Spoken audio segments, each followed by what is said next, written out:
ತೆಂಗಿನ ಮರದಲ್ಲಿ ಬಿದ್ದ ಮೇಲೆ ಸಹ ಉಪಯೋಗ ಎಷ್ಟುಂಟು ಅಂತ ಇದರ ಬಗ್ಗೆ ಸ್ವಲ್ಪ ಹೇಳ್ತೀರಾ ಚಂದ್ರಶೇಖರ್ ಅವರೇ?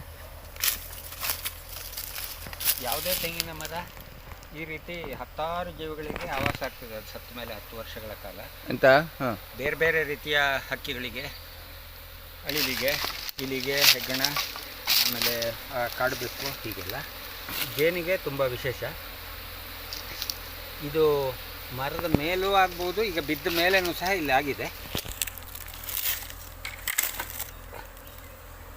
ಈ ರೀತಿಯ ಮರದ ಪೊಟರೆಗಳು ಇವತ್ತು ದೊಡ್ಡ ಮರಗಳು ಸಿಕ್ಕದೇ ಇರೋದ್ರಿಂದ ಅವಕ್ಕೆ ತೆಂಗಿನ ಮರಗಳು ತೀರಾ ಅನಿವಾರ್ಯವಾದಂತಹ ಮನೆ ಆಗ್ತಾಯಿದೆ.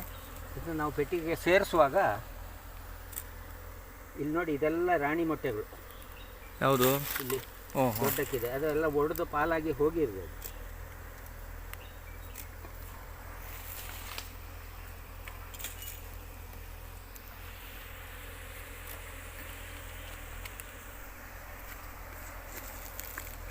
ಇದನ್ನು ಈ ಥರ ತೆಕ್ಕೊಂಡು ನಾವು ಸೇರಿಸೋ ಪೆಟ್ಟಿಗೆಯ ಫ್ರೇಮ್ಗಳಿಗೆ ಪಟ್ಟಿಗೆ ಕಟ್ಟಿ ಇಟ್ಟುಬಿಟ್ರೆ ಅವು ಬಹಳ ಬೇಗ ವೃದ್ಧಿ ಆಗೋದಕ್ಕೆ ಅನುಕೂಲ ಆಗ್ತದೆ.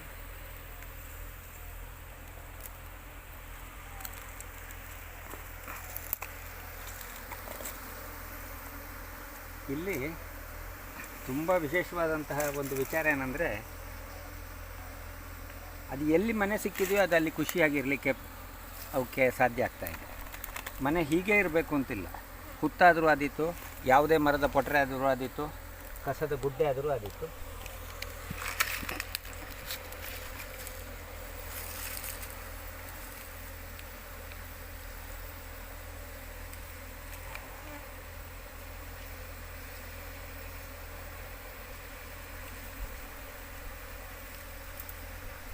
ಈಗ ರಾಣಿ ಜೇನು, ಈ ಜೇನುನೊಣದ ಗುಂಪಿನಲ್ಲಿ ಸಾಮಾನ್ಯವಾಗಿ ಅದು ಮಧ್ಯದಲ್ಲಿ ಇರ್ತದೆ.